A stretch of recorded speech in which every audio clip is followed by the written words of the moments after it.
चलिए अब हमारे साथ मयूरेश जोशी भी हैं बात करने के लिए फंडामेंटल बाजार को आते हैं। मयूरेश, गुड मॉर्निंग, कार्यक्रम में स्वागत है। मयूरेश, कल का पुल बैक सस्टेनेबल नहीं लग रहा था, वॉल्यूम्स की कमी थी, हाल उस पर सिस्टम टिक रहा था लेकिन उसमें फ्रेश लॉन्ग नहीं थे। अभी हम एक बड़े ग्लोबल इवेंट की तरफ बढ़ रहे हैं। मयूरेश, उससे पहले बाजार में जेन्युइन बाइंग आए, इसकी पॉसिबिलिटी लग रही है आपको, या फिर इस इवेंट के बाद ही, यूएस फेड के निर्णय के बाद ही बाजार में जेन्युइन बाइंग आएगी?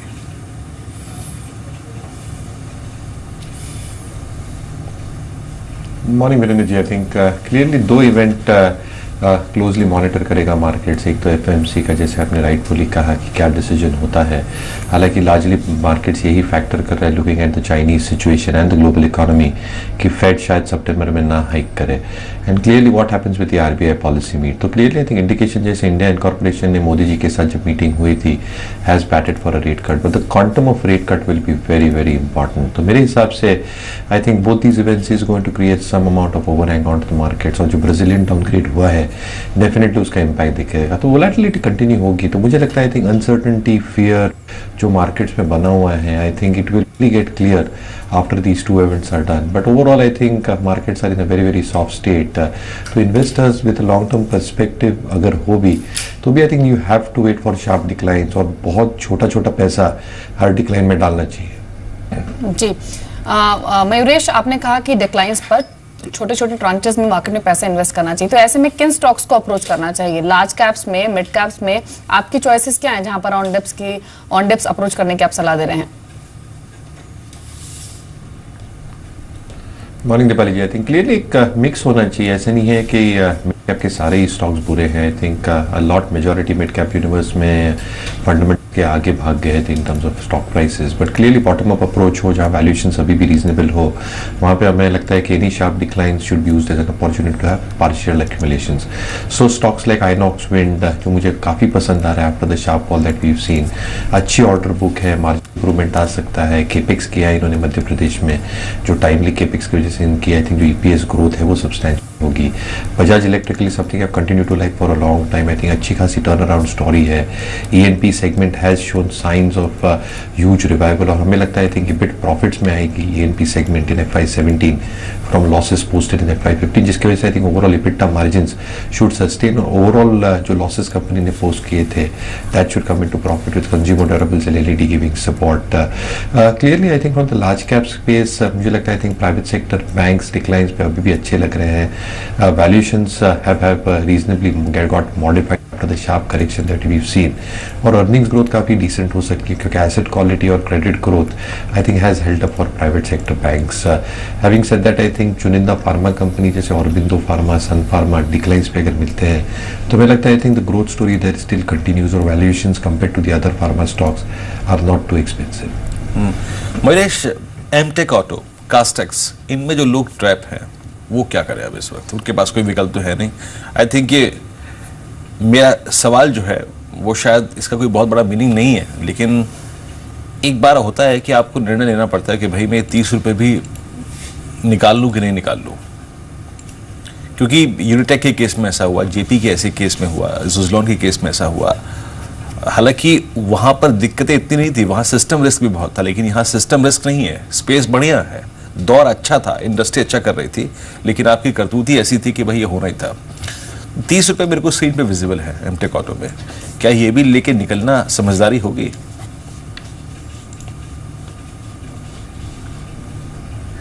सो clearly I think as a disclaimer, I think ये दोनों स्टॉक्स हमारे कवरेज में है नहीं, लेकिन क्लियरली आई थिंक जो इन्वेस्टर्स फंसे हुए हैं, I think they know the facts now Virendra ji. I think जो स्टॉक्स के साथ हो रहा है over the past few days and weeks एक बहुत क्लियर इंडिकेशन देता है कि not everything is probably going well in terms of financial statements। लेकिन जहाँ तक ऑटो एंसिलरीज की बात हो, I think we are liking the tyre story even now. तो मुझे लगता है आई थिंक जेके टायर जैसा स्टॉक अगर डिक्लाइंस में मिलता है एनीवेयर बिटवीन दैट 100 और 98 to 90 kind of range, I think बहुत अट्रैक्टिव वैल्यूएशंस होते हैं। हाँ, डेट लेवल्स काफ़ी हाई है, टॉप लाइन शायद ग्रो नहीं होगी, बट मुझे लगता है I think with fall in raw material prices the structural story remains still strong for tyre companies. ROEs फिर भी काफ़ी स्ट्रॉन्ग रिपोर्ट हो सकते हैं कंपनी के लिए, और इसके जो इंटरनेशनल ऑपरेशंस है ऑन कंसोलिडेटेड बेसिस मुझे लगता है I think will drive performance. तो आई थिंक चुनिंदा ऑटो एंसिलरी स्टॉक्स में अभी भी देखा जा सकता है, but again as I said, declines and very very small accumulations on every decline you see. जी मानस, चेन्नई पेट्रो पर आपकी अप्रोच क्या रहेगी? 250 के लेवल से हमने एक प्रॉफिट बुकिंग स्टॉक में जरूर हावी होते हुए देखी थी, लेकिन 200 के लेवल को इसने रेस्पेक्ट दी और वहां से एक बाउंस दिखा है शेयर में और कल करीब 224 के लेवल्स पर एक क्लोज हुआ 13% के सर्ज के साथ। अभी अप्रोच आप क्या रेकमेंड करेंगे चेन्नई पेट्रो पर? देखिए, 400 अभी भी पॉजिटिव लगते हैं और कल स्टॉक ने अपने 50 डे मूविंग एवरेज पर सपोर्ट लेने के बाद रिकवरी दिखाई है। मैं समझता हूँ कि पोटेंशियल अभी भी करीब करीब 260-265 तक का है, तो बिल्कुल यहाँ पर लॉन्ग क्रिएट करनी चाहिए और अपने स्टॉप लॉसेस 210 के नीचे रखने चाहिए। चलिए एक दो ट्रेड्स और देख लेते हैं। एमटेक ऑटो का जिक्र मैंने किया था, कुछ काउंटर्स जिनमें कल मिड कैप में तेजी थी, उसमें देख लीजिए आप एक अशोक लेलैंड है, तो क्या देखिए चार्ट अच्छा है 8750 पे और कॉन्फिडेंस भी यहाँ पर कि खोखला चार्ट नहीं। मयूरेश, आई होप आप इसे ट्रैक भी करते हैं 8750 पे। ये एक वाइज डिसीजन होगा, ये अच्छा निर्णय होगा कि आप एक बार इस स्टॉक में प्रॉफिट बुक करके बाहर निकल लें, या फिर एक बार बुक करके बाहर निकले नीचे फिर बात करेंगे 70-72 पे, या फिर अभी होल्ड करना ही चाहिए। So clearly Virendra ji, I think जो इन्वेस्टर्स ने आई थिंक गुड लेवल्स पे स्टॉक लिया है, I think they should clearly hold on to the stock. मैं ये नहीं कह रहा हूँ कि I think stock will give stupendous returns, क्योंकि जितनी I think stock price performance आपने देखी है, काफी कुछ कैप्चर किया है at least from N FY16 perspective. जो आपने वॉल्यूम ग्रोथ देखी थी, दैट वाज मोर और less pre buying happening before the regulatory norm started kicking in. फिर जनरली अगर हम ट्रेंड देखें तो I think market share Ashok Leyland grow करने में कामयाब रहा है। दूसरी बात आई थिंक उनकी जो पंतनगर प्लांट है which is excise free, I think वहाँ से अगर proportion of the vehicle start coming out तो वहाँ पे एक बेनिफिट हो सकता है। LCV का रिवाइवल बहुत की है अशोक लेलैंड इन generally I think for the heavy industry volume growth. तो मुझे लगता है MHCV volumes have grown quite significantly और 18 से 20% जनरली आई थिंक इंडस्ट्री की ग्रोथ की हम उम्मीद कर रहे हैं। तो in all these factors I think जैसे डीजल प्राइसेस कम होते हैं तो फ्लीट ऑपरेटर्स की प्रॉफिटेबिलिटी बढ़ती है, last mile connectivity I think that also improves. But again I think with failure of monsoon I think LCV पे थोड़ी दिक्कतें आ सकती है in terms of volume growth will pan out. तो मुझे लगता है I think our target price is somewhere close to 96-97 odd rupees। तो risk reward from the current level for fresh investment I think काफी कम रह जाती है। इस डिक्लाइंस पे अगर स्टॉक मिलता है तो yes I think you should buy it. Investors और holding on at lower levels should continue to hold. जी चलिए, इसके अलावा मेटल्स पर भी नजर रखिए आज के सेशन में, क्योंकि कल एक ऐसा स्पेस था जहां पर हमने जोरदार शॉर्ट कवरिंग देखी थी। हिंडाल्को, टाटा स्टील, वेदांता, इन सभी स्टॉक्स में 4 से 7% के स्पर्ट के साथ क्लोजिंग हुई, लेकिन ये तेजी आज भी सस्टेन करेगी ये देखना होगा। हालांकि संभावना कमी नजर आती है। टाटा स्टील कल 10 रुपए की बढ़त लेकर क्लोज हुआ, हिंडाल्को में भी 6 रुपए की मजबूती रही और सेल करीब 2.5 रुपए की बढ़त के साथ क्लोज हुआ। बहुत संक्षेप में जय, कोई स्ट्रेटेजी बनाना चाहेंगे metal space match probably short side पर? लॉन्ग साइड पर डेफिनेटली दीपाली मेटल्स में मैं रेकमेंड करना चाहूँगा। एक अच्छी मोमेंटम देखने मिली और मेरा ये मानना है कि ये बढ़त लगभग हमें और एक से 1.5 महीने देखने मिल सकती है, जो हिसाब से चार्ट्स पर मैं देख रहा हूँ।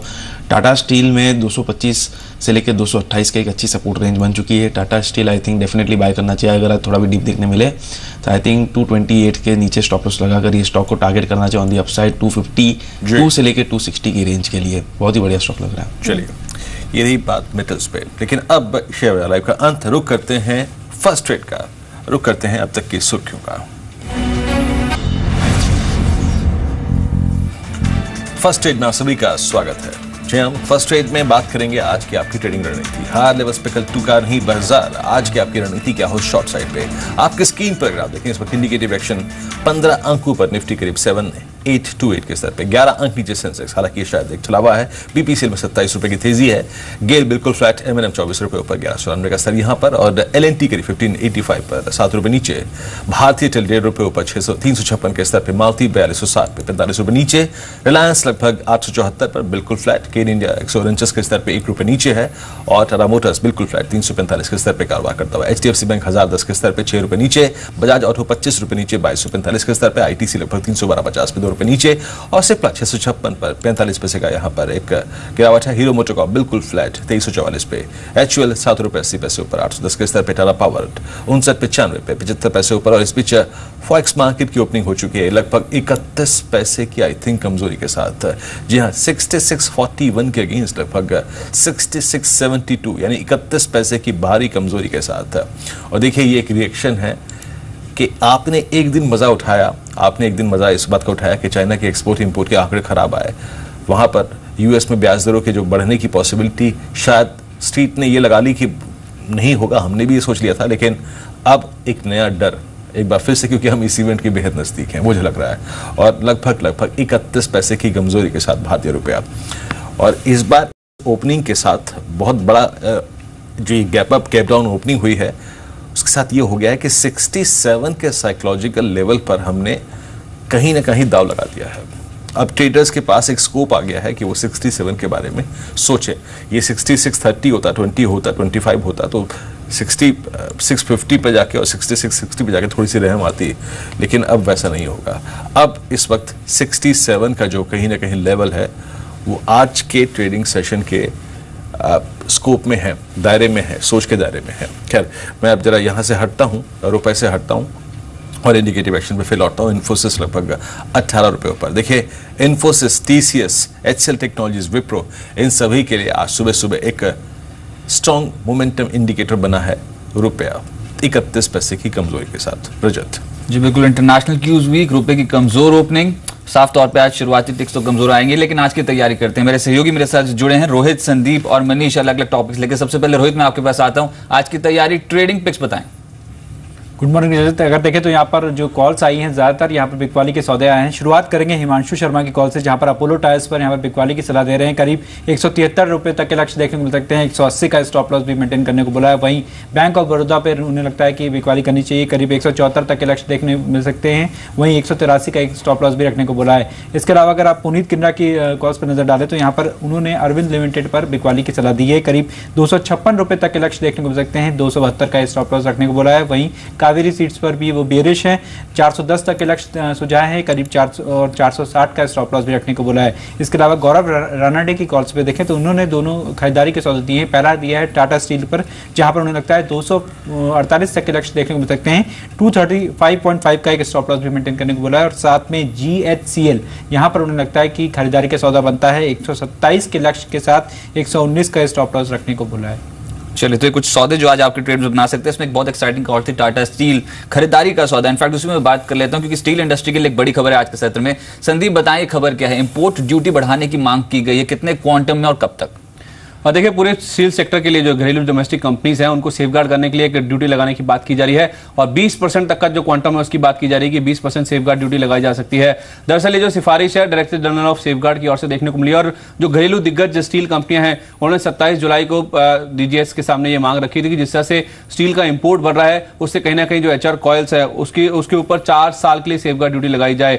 DGS अब दरअसल जो जानकारी दी गई है इन घरेलू कंपनियों की उसके ऊपर वेरीफाई करेगा और अंतिम फैसला वही लेगा। और माना जा रहा है कि HR कॉइल्स या तो फिर जो फ्लैट स्टील प्रोडक्ट्स हैं उनके ऊपर ये ड्यूटी लगाई जा सकती है, जो कि अगले 200 दिन के लिए एप्लीकेबल होगी। आपको बता दें, जापान, चाइना और कोरिया, यहां से जिस तरह के हमारे फ्री ट्रेड एग्रीमेंट्स हैं इन कंट्रीज के साथ, भारी पैमाने पे जो भारत में स्टील का इंपोर्ट है वो हो रहा है, तो कहीं ना कहीं डंपिंग हो रही है। उससे जो घरेलू कंपनीज है, स्टील कंपनीज हैं, उनकी काफी ज्यादा दिक्कतें बढ़ गई हैं। और इसी कारण हम देख रहे हैं कि इंपोर्ट में तेज बढ़त के कारण जो इन कंपनियों के जो प्राइजेस हैं, स्टील के प्राइजेस हैं, उसमें कहीं ना कहीं दबाव देखने को मिला है। 2014-15 में अगर आप देखें तो जापान और कोरिया से करीब 35 लाख टन स्टील का इंपोर्ट हुआ था। और 2013-14 के मुकाबले 2014-15 में अगर आप देखें HR कोल का जो इंपोर्ट है वो करीब 72% के आसपास की बढ़त वहां देखने को मिली है। तो कहीं ना कहीं अगर सेफगार्ड ड्यूटी लगती है तो एनालिस्ट का ऐसा मानना है कि शॉर्ट टर्म से लेकर मीडियम टर्म में जो प्राइजेस हैं उसमें कहीं ना कहीं स्थिरता देखने को मिल सकती है। और वैसे भी मानसून खत्म होने के बाद जो सेकंड हाफ होता है उसमें कहीं ना कहीं स्टील कंपनीज के लिए डिमांड बढ़ती है। तो अगर यहाँ पे स्टील के ऊपर जो इंपोर्ट होता है उस पर सेफगार्ड ड्यूटी लगती है तो जाहिर सी बात है कि स्टील एज ए इंडस्ट्री के लिए काफी बड़ा कदम होगा। तो इसमें 5-6 ऐसी कंपनीज है जो कि काफी बड़ी बेनिफिशियरीज होंगी। इसमें टाटा स्टील, सेल, उत्तम गालवा, कल्याणी स्टील, भूषण स्टील और गुडलक स्टील, इनके लिए एक अच्छी खबर हो सकती है। तो इन स्टॉक्स पे आप नजर रख के चल सकते हैं। चलिए, तो साफ तौर पे यहाँ पर कुछ ऐसे काउंटर्स जिन पे आप नजर रख के चल सकते हैं, उसमें मेटल काउंटर्स शामिल है। आज के लिए नहीं, अभी मैं बात करूंगा यहाँ पर इन काउंटर्स पे राय लूंगा। लेकिन ओवरऑल मनीष, ये मुद्दा जो आप लेके आए हैं बहुत एक्साइटिंग है। इनफैक्ट मार्केट्स लगातार टूटते देखे, लेकिन प्रोमोटर्स वो क्या कर रहे हैं इस मार्केट पे? और क्या कुछ चुनिंदा कंपनियां ऐसी हैं जहां पर प्रोमोटर्स जो है अपना स्टेक बढ़ा रहे हैं? धन्यवाद। निश्चित रूप से कहीं ना कहीं एक अच्छी खबर है कि जिस तरह से बाजार में गिरावट आई, FI जरूर बिकवाली कहते हैं, DIs लगातार खरीद रहे थे, लेकिन अब ये खबर ये भी आई है कि कई सारी कंपनियों के प्रमोटर ने जो है खुले बाजार से शेयर खरीदे हैं और कंपनी में अपनी हिस्सेदारी बढ़ाई है, क्योंकि उनको लगता है कि उनका कंपनी का परफॉर्मेंस बेहतर देखने को मिलेगा। और देखिए, हायर नोट से कई सारी कंपनियों के शेयर जो है करीब 40%, 50% तक टूट चुके हैं, जिसमें लार्ज कैप और मिड कैप शेयर भी हैं। करीब 100 से ज़्यादा कंपनियों के प्रमोटर ऐसे हैं जिन्होंने अपनी कंपनी में हिस्सेदारी बढ़ाई है, खुले बाजार से हिस्सेदारी बढ़ाई है। अच्छी बात यह है कि न केवल प्रमोटर हिस्सेदारी बढ़ा रहे बल्कि जो कंपनी के कर्मचारी हैं उन लोगों ने भी खुले बाजार से इन कंपनियों के शेयर खरीदे हैं, अपनी उसमें हिस्सेदारी बढ़ाने की कोशिश की है। तो अब कुछ कंपनियों की बात करें जिसमें कि खासतौर पे प्रमोटर की तरफ से हिस्सेदारी बढ़ाई गई है या कर्मचारियों ने शेयर खरीदे हैं। HDFC, HUL, एक्सिस बैंक जैसे स्टॉक्स हैं जिनके कंपनियों के प्रमोटर ने अपनी हिस्सेदारी बढ़ाई है। इसके अलावा एडवांटा, एलेम्बिक जैसी कंपनियों के शेयर में प्रमोटर ने हिस्सेदारी बढ़ाई है। मिड कैप में एवरेडी एक ऐसी कंपनी इस पर कि एवरेडी और कॉक्सन किंग जैसी कंपनी इसमें प्रमोटर ने अपनी हिस्सेदारी बढ़ाई है। इसके अलावा बायोकॉन, डॉक्टर रेड्डीज और GMR इंफ्रा जैसे स्टॉक्स हैं जिसमें कि प्रमोटर ने अपनी हिस्सेदारी बढ़ाई है। दिलचस्प बात यह है कि जैसे विप्रो में करीब 14,000 के आसपास का शेयर जो है कर्मचारियों की तरफ से खरीदे गए हैं। इसी तरह HUL में करीब 10,000 शेयर जो है खुले बाजार से कर्मचारियों की तरफ से खरीदे गए और एयरटेल में करीब 15,000 शेयर कर्मचारियों की तरफ से खरीदे गए हैं। तो कहीं ना कहीं बाजार की गिरावट में प्रमोटर जो है बाजार भले ही पस्त हो लेकिन प्रमोटर निश्चित रूप से इस गिरावट का फायदा उठा के मस्त हो रहे हैं। आप तीनों को बहुत शुक्रिया इस सभी मुद्दों पर बात करने के लिए। मयूरेश आपके पास मैं आता हूं। इनफैक्ट जो प्रमोटर होल्डिंग बाजार जब गिरता है तो प्रमोटर्स का मौका होता है कि अगर वो समझते हैं अपनी कंपनी के फंडामेंटल्स बहुत मजबूत है गोइंग फॉरवर्ड तो खरीदारी करें, यही मौका है। इनफैक्ट सूची काफी लंबी है। Eveready's, Advanta, doctor Reddy's, Cox and king, large cap में कई कंपनियां हैं। आप क्या क्या कहना है कि उन कंपनियों में बेट किया जा सकता है जहां पर प्रमोटर्स इस समय अपनी जो होल्डिंग है वो बढ़ा रहे हैं? सो क्लियरली आई थिंक एक पर्सपेक्टिव है रजत जी देखने के लिए। आई थिंक एक तो क्या बिजनेस कॉन्फिडेंस होता है प्रमोटर्स के लिए, इसलिए आई थिंक अगर वैल्यूएशंस डिप्रेस्ड होते तो I think they go in for stake sale और इंक्रीजिंग देयर स्टेक रादर। तो मुझे लगता है I think you have to go company by company, क्योंकि हर एक कंपनी के आई थिंक डायनामिक्स अलग होते हैं। क्या माइक्रो और माइक्रो एनवायरनमेंट में वर्क करते हैं वो भी देखना बहुत जरूरी है। इसलिए I think promoter holding is going up, I think the core fundamentals of the company also need to be monitored very very carefully. इस बीच आइए देखिए इंडिकेटिव एक्शन मैच्योर हो चुका है आपकी स्क्रीन पे लगभग 90 पॉइंट नीचे निफ्टी। और टॉप लूजर्स में अगर आप देखें तो इस वक्त इंडेक्स में अगर कोई काउंटर है तो सबसे ऊपर जिसका नाम है वो है वेदांता। तो कल की तेजी खोखली थी, याद रखिएगा। और आज का बाजार शॉर्टिंग का बाजार है। देखिए क्वालिटी स्टॉक्स को भी शॉर्ट करने में अगर आप देखें परहेज नहीं करना चाहिए इस वक्त, क्योंकि सप्लाई आ रही है और उस सप्लाई का मजा जो है वो एक शॉर्ट ट्रेडर उठा सकता है with discipline, with stop loss, with targets, with discipline. Manas, आपकी राय, कुछ शॉर्टिंग के कैंडिडेट्स आज के within the index?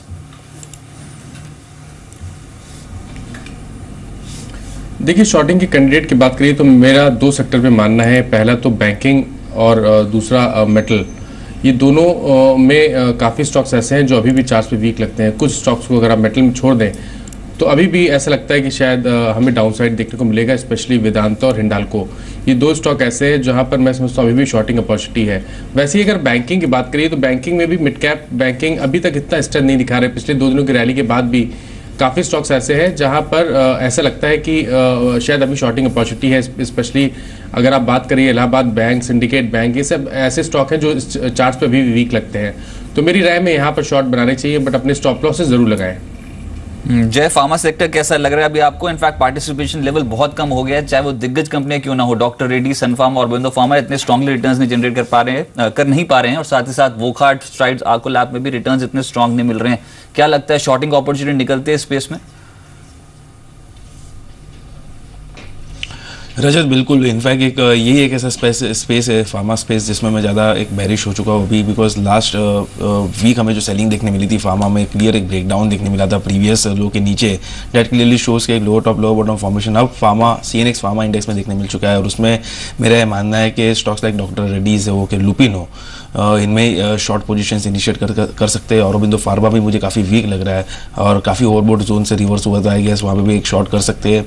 I guess overall pharma space में, specially large cap pharma space में रजत एग्जिट हो जाना चाहिए। अब समय आ गया है गैस कि इनमें एक अच्छा करेक्शन देखने मिल सकता है। मिड कैप फार्मा स्पेस में अभी भी सिलेक्टिव काउंटर्स पे लॉन्ग पोजीशंस इनिशिएट कर सकते हैं, बट लार्ज कैप्स में नहीं। मानस, SBI पे आपकी राय क्या है? क्योंकि अगस्त, सितंबर, अक्टूबर लास्ट ईयर का लो ये ब्रीच कर चुका है, कॉन्फिडेंस बन नहीं रहा है। कल के पुल बैक में भी देखिए एग्जैक्टली उसी प्रीवियस लो के, सितंबर, अक्टूबर, नवंबर लास्ट ईयर के लोस के को कल के पुल बैक में नहीं काट पाया, यू टर्न लिया वहां से इसने। मैं सिर्फ अगर 2014 और 2015 के चार्ट्स को देखूं मानस, तो आपको लगता है कि जो ये ब्रेकडाउन था जो कि हमें 235 की रेंज में मिला है, वो एक बहुत सिवियर और एक बहुत खराब ब्रेकडाउन था। SBI में एक बड़ा डाउन साइड है।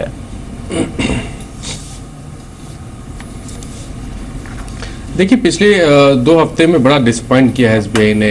जब तक SBI 250 के स्तर ब्रेक नहीं कर रहा था तब तक ऐसा लग रहा था कि शायद हमें एटलीस्ट बहुत बड़ी गिरावट देखने को ना मिले, बट 250 के लेवल्स को ब्रेक करने के बाद अगर आप वीकली चार्ट देखिए तो वहाँ पर आपको head and shoulder pattern clearly दिखेगा। और मैं समझता हूँ कि हर उछाल पे यहाँ पर ट्रेडिंग के लिए सेलिंग अपॉर्चुनिटी है, ट्रेडर्स के लिए सेलिंग अपॉर्चुनिटी है। ये ज़रूर है कि 200 रुपये और शायद 205 के आसपास आने के बाद वहाँ पर निवेश के मौके बनेंगे लंबे नज़रिए से, बट फिलहाल के लिए ट्रेडिंग के नज़रिए से तो मैं समझता हूँ कि अभी भी लोअर टॉप लोअर बॉटम्स आने वाले टाइम में देखने को मिलेंगे। Mayuresh, telecom counters, jewellery shares कल क्योंकि कैबिनेट के फैसले इतने बड़े आ गए कि दोनों सेक्टर्स जो तो बस कर रहे थे, लेकिन क्या ये तेजी टिकाऊ है? क्योंकि अगर तेजी आएगी तो लॉन्ग टर्म फंडामेंटल्स के हिसाब से आएगी शेयर्स में। टेलीकॉम और ज्वेलरी शेयर्स मौजूदा वैल्यूएशन के हिसाब से आपको कैसे लग रहे हैं?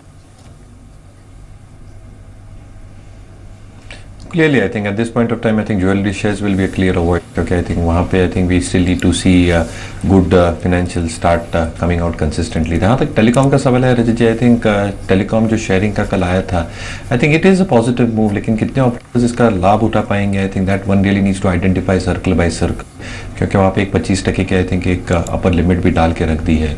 सेकेंडली I think काफ़ी कंपनियों के I think डेट जो लेवल्स है इसकी वजह से इनकी जो नेट डेट टू EBITDA है that is going to increase in a significant manner. तो आइडिया की बात करूँ तो 1.3 से I think 2.6 टाइम्स होने की उम्मीद है। Bharti is already over leverage in terms of right, जो इन्होंने 2008-9 में खरीदा था।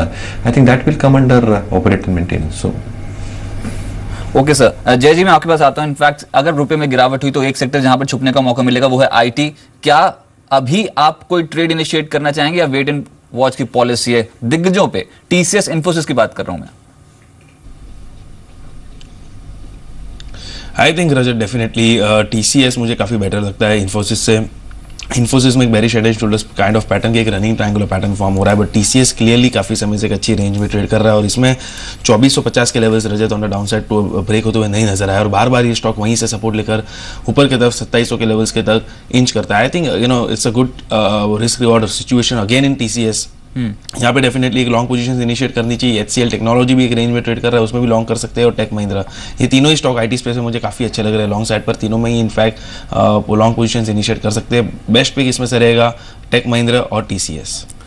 राइट, तो कमजोरी के संकेत हैं, इंडिकेटिव एक्शन ठीक है नहीं। एशियन मार्केट से कमजोरी साफ तौर पर रिफ्लेक्ट हो रही है। आज भारतीय बाजार की ओपनिंग है वो भी कहीं वीकेस्ट टोन पे हो सकते हैं। 90 अंक इंडिकेटिव एक्शन में कमजोर है निफ्टी, और साथ ही साथ कुछ चुनिंदा शेयर्स जिसमें फिर से मिड कैप IT जो फोकस में रहेगा। इन्फिनाइट कंप्यूटर्स कल भी तेज था, आज भी तेज है, और कुछ चुनिंदा शेयर्स जैसे कि महिंद्रा लाइफ पे नजर रखें, पटेल इंजीनियरिंग कल के सत्र में बज हो रहा था, जुबिलेंट इंडस्ट्रीज, जुबिलेंट लाइफ, दोनों में कल अच्छा एक्शन था। आज भी इंडिकेटिव एक्शन स्ट्रांग है, तो बहुत काउंटर स्पेसिफिक जो है वो मूव्स मिलते हुए नजर आएंगे। लेकिन नेट कल की खरीदारी आज बिकवाली में बदलती हुई नजर आएगी। खासतौर से हाई बीटा नेम्स जो हैं वहां पर ज्यादा दबाव एक्सपेक्टेड है, खासतौर से banking counters, real estate space, क्योंकि ये जो बिकवाली है ये इस समय हाई बीटा नेम्स जो है वहां पर इंपैक्ट करेगी। न्यूज फ्लो कुछ स्ट्रांग है कुछ चुनिंदा कंपनियों में, जैसे कि NTPC, doctor Reddy's, Bal pharma, Reliance communication, Kalyani steel.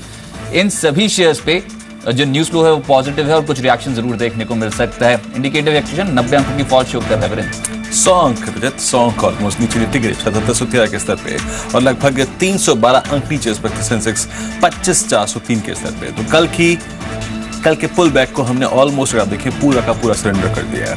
7706, अब शायद वो 7698 वो एक क्रिटिकल लेवल होगा जिस पर एक दो बार निफ्टी टिका है। आगे बढ़ते हैं। निफ्टी की ओपनिंग बहुत अगर आप देखें खराब हुई है।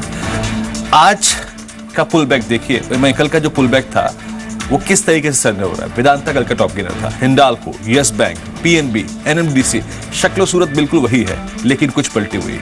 कल ये गेनर्स थे, आज ये टॉप लूजर्स हैं। PNB को देखिए, BOB को देखिए, SBI को देखिए, एक्सिस बैंक को देखिए, टेटेक्स को देखिए।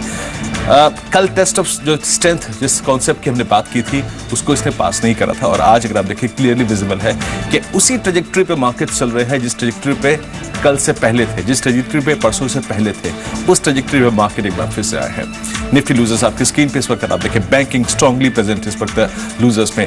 ONGC भी अगर आप देखें आज वीक पड़ता हुआ। उसके बाद देखिए आप SBI, ICICI bank, BOB, union bank, Andhra bank, axis bank, सभी काउंटर्स में कमजोरी। पूरा बैंकिंग अगर आप देखें तो 2-2.5% के स्लाइड के साथ।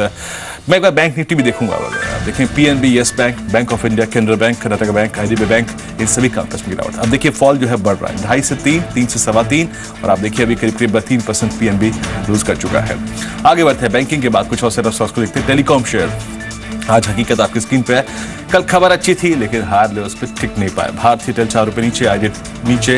एक आरकॉम को छोड़ दीजिए अगर आप देखें 60-20 पे। बाकी टाटा कम्युनिकेशन और बाकी एमटीएल की तो बात ही कुछ और है। 50 पैसे नीचे करीब 1540-55 पर। आगे बढ़ते हैं stocks in news. Bharat Airtel low, RCom थोड़ा सा गेन यहाँ पे, डॉक्टर रेड्डीज लो 44 रुपए नीचे, पिरामल एंटरप्राइजेस 14 रुपए ऊपर और पिनार इंडस्ट्रीज लगभग 1 रुपए नीचे करीब 4470 की क्लस्टर पे कारोबार करता हुआ। आगे बढ़ते हैं कुछ और स्टॉक्स। कल्याणी स्टील अगर आप देखें, टाटा मोटर्स, एनटीपीसी, गेल, कास्टेक्स टेक्नोलॉजीज एक बार फिर से लोअर फ्रीज पर। आगे बढ़ते हैं स्टॉक्स का न्यूज का बहुत इंपैक्ट नहीं है। मेटल्स एक बार फिर से पेन में। टाटा स्टील, सेल, हिंडाल्को, वेदांता, हिंदुस्तान जिंक कल शॉर्ट कवरिंग के सहारे पुल बैक मिला। एसएक्स 50 100 अंक ऊपर था। शॉर्ट होल्डर का कॉन्फिडेंस बिगड़ा लेकिन एक बार फिर से अगर आप देखें इसे कहते हैं कि बाइंग एफर्ट्स नहीं है बाजार में, कैश नहीं चेस कर रहा है स्टॉक्स को, वो क्लियरली विजिबल है स्क्रीन पे। मेटल्स प्रेशर में एक बार फिर से आते हुए। उसके बाद देखिए आप ऑटो शेयर का हाल। आज ये भी कंप्लीट प्रॉफिट बुकिंग की ग्रिप में, कॉन्फिडेंस नहीं है बाजार में। मारुति, टाटा मोटर्स, अशोक, टीवीएस और बजाज ऑटो। और देखिए इस स्पेस को स्पेशली अगर आप देखें टाटा मोटर, ये टीवीएस मोटर्स, बजाज ऑटो और हीरो मोटर कॉर्प, ये 3 वीक स्ट्रक्चर्स थे। हायर लेवल्स पे शॉर्टिंग का मजा इनमें आता है और वो प्रेशर विजिबल है। 27 रुपए का अगर आप देखें सनराइज ने किया। एक बार क्लोजिंग में देखेंगे इसको जब आज 3:30 पर, लेकिन ये बहुत वीक स्ट्रक्चर्स है Bajaj auto, hero motor Corp पर। आगे बढ़ते हैं ऑटो शेयरों के बाद आपकी स्क्रीन पर jewellery shares, James and jewellery. लेकिन देखिए वो जो खबर है उसका इंपैक्ट लॉन्ग टर्म का पड़ेगा, लेकिन यहाँ पे शॉर्ट टर्म इश्यूज सप्लाई है। टाइटन, पीसी, राजेश और गीतांजलि जेम्स, सिर्फ एक स्टॉक छोड़ के अगर आप देखें यहाँ गणेश ज्वेलरीज लगभग 1 रुपए ऊपर, लेकिन बाकी अगर आप देखें पूरा का पूरा सेक्टर आज प्रॉफिट बुकिंग की ग्रिप में। मैं कुछ देर में शॉर्टिंग के कैंडिडेट्स के बारे में बात करूंगा। आज के लिए अच्छे शॉर्टिंग के कैंडिडेट्स कौन से हैं? स्ट्राइड्स, आर्कुलैब, दिवीज, सिप्ला, वॉकहार्ट, डॉक्टर रेड्डीज, यहाँ पर भी वीकनेस है। डिफेंसिव जो है वो अपना काम बखूबी नहीं कर पा रहे हैं। क्यों? क्योंकि सप्लाई का प्रेशर यहाँ पर क्लियरली विजिबल है। आगे बढ़ते हैं फार्मा शेयर के बाद। शुरुआत में आईटी क्या कर रहा है? वीक। देखिए आईटी के पास एक इशू था। आईटी के पास एक इशू क्या था कि भाई हम चल सकते हैं, 30 पैसे रुपया कमजोर खुला है, लेकिन आप देखिए जब पैसा ही नहीं होगा, कैश ही नहीं होगा, स्टॉक्स को चेज ही कोई नहीं करेगा तो क्या होगा? यही होगा एग्जैक्टली। अगर आप देखें तो कॉन्फिडेंस बाजार का इस वक्त ना के बराबर है। इंडस्ट्रीज पे एक बार फिर से लौटते हैं। निफ्टी क्या कर रहा है? निफ्टी अगर आप देखें ऑलमोस्ट 130 अंक नीचे आता है 7687 पे। इस बार वाकई अगर आप देखें सीरियस कंसर्न से। मानस इस ओपनिंग पर रहा है आपकी।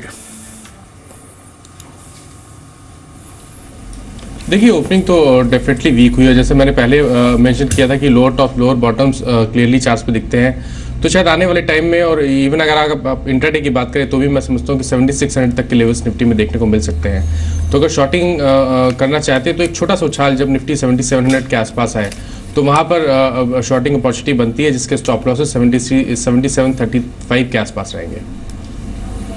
चलिए तो बिकवाली है अक्रॉस द बोर्ड, सभी सेक्टर से वो लाल निशान में काम काज कर रहे हैं। निफ्टी का कोई ऐसा शेयर है? इनफैक्ट बीपीसीएल में कुछ चुनिंदा हल्की से खरीदारी है, लेकिन ओवरऑल देखें तो नेट बायस जो साफ तौर पे नेगेटिव पड़ रहा है। सबसे ज्यादा power metal, infra, banking, capital goods, यहां पर सबसे ज्यादा दबाव देखने को मिल रहा है। बैंकिंग का मैं हमेशा ट्रेडिंग की बात करता हूं, मैं ट्रेडिंग की बात फिर से करना चाहता हूं। आज का बेस्ट शॉर्टिंग का कैंडिडेट कौन सा होगा?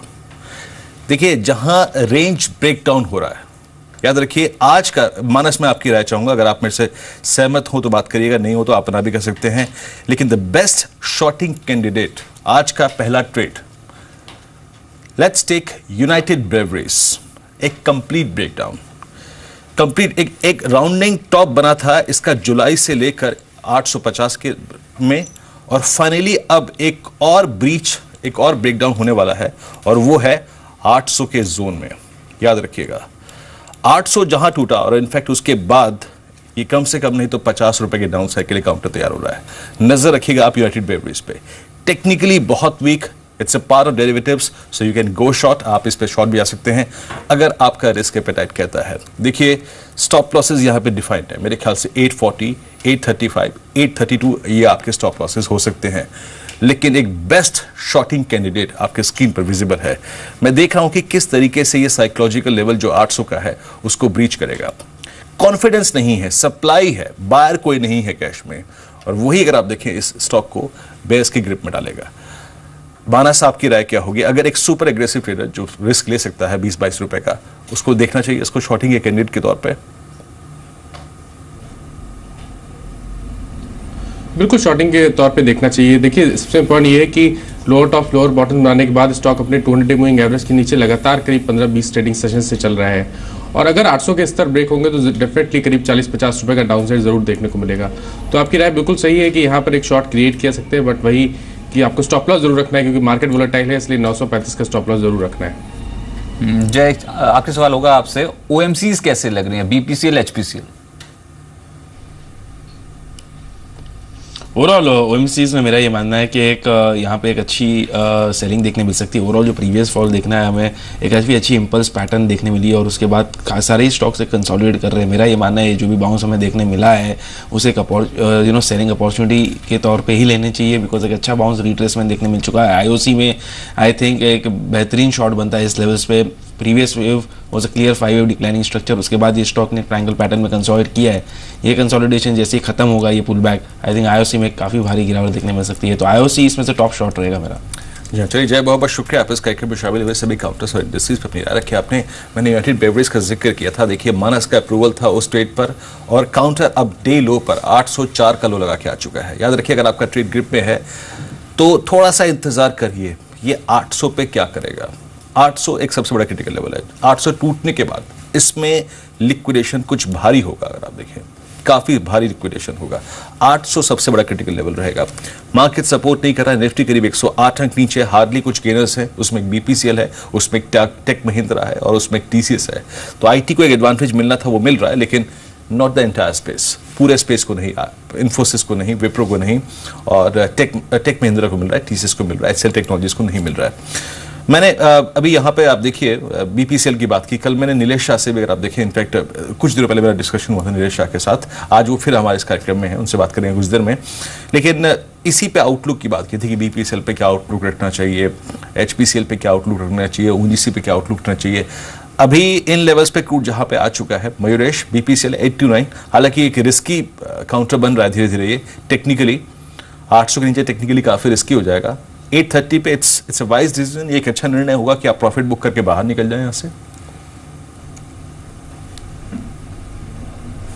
So clearly, I think Virendra ji, I'll go the other way around. I think fresh investment के हिसाब से I think पैसा incrementally OMCs में नहीं डालना चाहिए. I think जितने I think gains expected है in terms of inventory हो या GRMs हो, I think कितनी sustainability होगी, that is one important fact to be looked at. BPCL का आप अगर exploration का भी business देखें, I think even there I think you will feel some issues with crude oil going down at least on its overseas part. तो मुझे लगता है I think fundamentally at this levels I think valuations थोड़े से stretch लग रहे हैं 516 के हिसाब से, तो I will wait for decline before taking a call, but I think largely जितने भी आई थिंक पॉजिटिव्स हैं फैक्टर इन हो चुके हैं in stock price. Right Manas, Godrej consumers कैसा लग रहा है? क्या जो करेक्शन हुई है उसको एडवांटेज के तौर पर मैं इस्तेमाल करूं, गोदरेज कंज्यूमर में पोजीशंस तेजी की बना सकते हैं?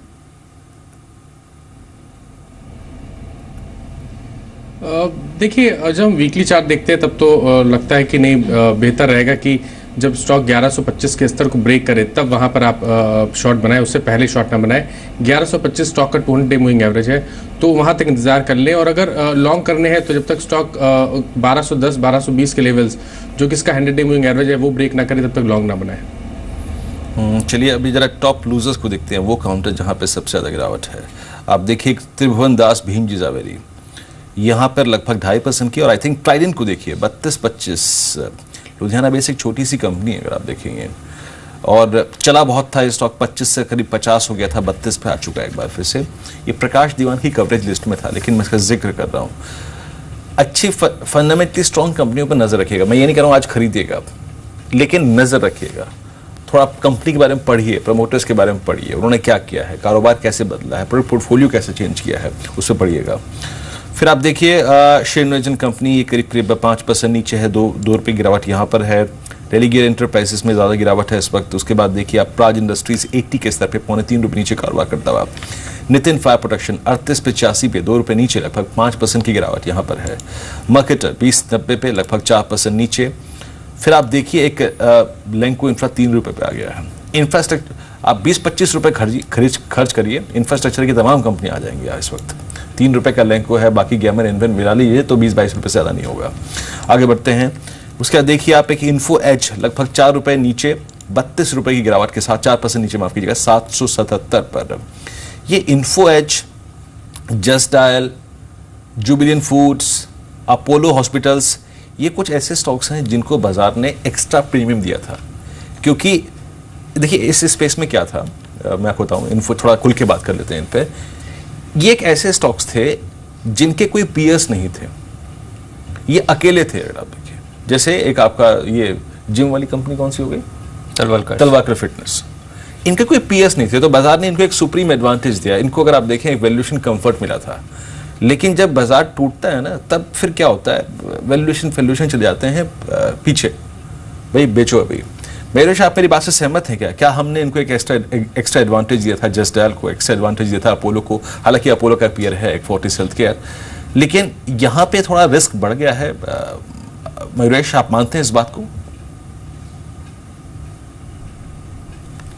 सो क्लियरली आई थिंक जैसे आप राइटफुली कह रहे हैं विनय जी, आई थिंक ये नीश प्लेस थे अपने अपने सेक्टर्स में। जस्ट डायल की बात करें, इन्फो एज की बात करें, तलवलकर की बात करें, to a certain extent even Jubilant FoodWorks की अगर हम बात करें, तो कहीं ना कहीं आई थिंक मार्केट ने इनको हमेशा आई थिंक प्रीमियम वैल्यूएशंस दिए हैं। और जहां पर अर्निंग्स नहीं आती है, I think you will see that the premium valuations that they derive I think कहीं जस्टिफाई नहीं कर। तो ये सारी कंपनी का अगर हम ट्रेंड देखें तो valuations were probably at an all time high, trading even higher than a few of the Nifty companies, और वो जस्टिफाई नहीं कर पा रहे थे। फॉर एग्जाम्पल अगर जुबिलेंट फूडवर्क्स की बात करें तो same sales growth I think has become very very tepid economic activity की वजह से। जस्ट डायल का I think they are having their own sweet issues. I think search plus engine कैसे ऑप्टिमाइज कर पाएंगे, इनकी पेड लिस्टिंग से ये कैसे इंक्रीज कर पाएंगे। तो कहीं ना कहीं आई think valuations play in all these companies, और कहीं ना कहीं ग्राउंड लेवल पे अगर आना है तो I think valuations have to correct meaningfully. तो आई थिंक स्टॉक्स जैसे करेक्ट हो रहे हैं, they are coming to the ground realities की अर्निंग्स कैचअप शायद नहीं हो रहे with the premium valuations that they are deriving. चलिए रिलायंस कम्युनिकेशन को एक बार देख लेते हैं। मयूष, मेरा सवाल आप ही से होगा कि अब बाजार कुछ सेंस करने की कोशिश कर रहा है, क्योंकि बहुत बीट एंड डाउन स्क्रिप्ट है। एक तो पहले ये बताएं कि क्या वैल्यूएशन के हिसाब से टेलीकॉम शेयर्स में रिलायंस कम्युनिकेशन की वैल्यूएशन ठीक है, खरीदने लायक है क्या? और दूसरा जो ये बात हो रही है कि कंपनी के ऊपर 38,000 करोड़ का डेट है, स्पेक्ट्रम ट्रेडिंग को मंजूरी मिल गई है, रिलायंस जियो के साथ अब गोइंग फॉरवर्ड शेयरिंग और ट्रेडिंग जो कंपनी करती हुई नजर आएगी, ऐसी खबरें हैं बाजार में। तो क्या रिलायंस कम्युनिकेशन के लिए वाकई गोइंग फॉरवर्ड दिन कुछ सुधर सकते हैं? डेट रिड्यूस हो गया तो क्या कंपनी के लिए वो बेनिफिट पोजीशन हो जाएगी? So clearly Rajat ji, I think एक वेट एंड वॉच ही करूंगा, क्योंकि आई थिंक जैसे डेट पोजीशन है बुक्स के ऊपर, that is going to create a huge amount of issue. हाँ, I think spectrum trading norms की वजह से if they can come out with some amount of arrangements with other incumbents, I think एक बहुत बड़ा benefit हो सकता है, at least in terms of cash flows from an short medium term perspective coming through for Reliance Com. But clearly I think with the streams that they are operating out of, उनका जो subscriber base है, जैसे की data points है, and obviously the debt on its books, I think वो थोड़ा एक दिक्कत हो सकता है in terms of free cash flows generating for the company. So I think एक वेट एंड वॉच करूंगा on developments happening on this company, and then will probably take a call. इस बीच देखिए आप कैसे बैंकिंग स्टॉक्स पिट रहे हैं, और येस बैंक अब लगभग 21 रुपए नीचे, पीएनबी लगभग 4 रुपए नीचे, 131.30 बैंक सिवियर प्रेशर। और देखिए इस वक्त क्वालिटी का कोई मैटर ही नहीं है। अब देखिए कोटक महिंद्रा बैंक और पीएनबी दोनों एक जैसी लग रहे हैं। एक समय कितना अंतर हुआ करता था चार्टी के लिए। फिर आप देखिए ओएनजी से 225 पे 5 रुपए नीचे, ये इस दौर के लोज को एक बार फिर से विजिट करता हुआ। Tata steel, Bosch, lupin, UltraTech cement, सब में अगर आप देखें गिरावट है। अल्ट्राटेक सीमेंट हालांकि अभी भी अगर आप देखें अपनी रेंज को रिस्पेक्ट दे रहा है, उससे नीचे स्लिप नहीं हुआ है। और थोड़ा शॉर्टी के कैंडिडेट्स पे ही बात करेंगे। BHEL 207 पे कॉन्फिडेंस यहाँ पे खराब है। आई थिंक मेरे को येस बैंक में ज़्यादा अच्छा ट्रेड नज़र आ रहा है। येस बैंक में ज़्यादा अच्छा ट्रेड है। देखिए यहाँ पे कल क्या हुआ, एक गैप अप ओपनिंग हुई, 725 के ऊपर निकल नहीं पाया। जहाँ ओपनिंग हुई उससे 2 रुपये नीचे ही बंद हुआ, जो कि एक क्लियर रिफ्लेक्शन था कि बाइंग नहीं थी और हायर प्राइस पर मार्केट्स इसको कबूलने को तैयार नहीं थे कि ये प्राइस हमें को मंजूर है ही नहीं। और आज गैप डाउन ओपनिंग और ओपनिंग के नीचे स्लिप कर चुका है। माना येस बैंक में आपको एक ट्रेड नजर आ रहा है, थोड़ा सा एग्रेसिव ट्रेड होगा, 7-8 रुपए 10 रुपए का स्टॉप लॉस मांग रहा है, लेकिन क्या सोचना चाहिए शॉर्ट साइड के बारे में येस बैंक के लिए? देखिए, अगर शॉर्ट साइड में ट्रेड लेना है तो 690 के नीचे होगा। उससे पहले मैं नहीं समझता यहाँ पर शॉर्ट क्रिएट करना चाहिए। शॉर्ट क्रिएट करना है तो जो पीएसयू बैंकिंग है, मिड कैप पीएसयू बैंकिंग है, वहाँ पर ध्यान दें। पीएनबी ओरिएंटल बैंक जैसे स्टॉक काफ़ी वीक लग रहे हैं और मैं समझता हूँ यहाँ से भी 7 से 8 रुपए का मूव डाउन साइड पीएनबी में मिल सकता है, तो वहाँ पर शॉर्टिंग अपॉर्चुनिटी है। बट येस बैंक को अगर शॉर्ट करना है तो 690 का इंतजार कर लें। जी, चलिए मानस, बहुत बहुत शुक्रिया आप इस कार्यक्रम में शामिल हुए, सभी इंडेक्सेस और काउंटर्स पर अपनी राय रखी आपने, बहुत बहुत शुक्रिया इस कार्यक्रम में शामिल के लिए। मेरे आपका बहुत बहुत शुक्रिया, आप इस कार्यक्रम में शामिल हुए, सभी सेक्टर्स पर अपना आउटलुक शेयर किया, सभी काउंटर्स पे। अब इस बीच हमारे साथ एक खास मेहमान जुड़े हैं, हमारे साथ कोटक म्यूचुअल फंड